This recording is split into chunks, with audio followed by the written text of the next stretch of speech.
আসসালামু আলাইকুম সবাইকে। কেমন আছেন সবাই? দেখে নিচ্ছেন আমি কমলার কাছ থেকে কমলা পেড়ে নিচ্ছি। আজকে এই কমলা দিয়ে আমি একটি খুবই মজার একটি রেসিপি বানাবো। তো প্রথমে কমলাটা ছিলে নেব এবং ছোট ছোট টুকরো করে নেব।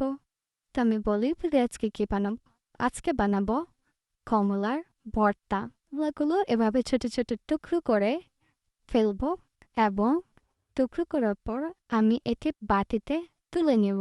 কমলাগুলো বাটিতে তুলে নেওয়ার পর আমরা এটাতে কি কি মশলা দেব দেখিব। লেবু, ধনিয়া পাতা, চিনি, সরিষার তেল, আজিনের মশলা, ব্ল্যাক পেপার, ব্ল্যাক সল্ট আর চিলি ফ্লেক্স।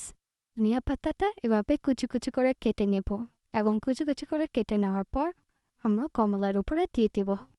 তারপর আমরা লেবুটা টুকরো করে ফেলবো এবং লেবুর উপরে সেখানে হালকা বিট লবণ, হালকা গোলমরিচের গুঁড়া, চিলি ফ্লেক্স, দারচিনি মশলা এটা না দিলেও হবে।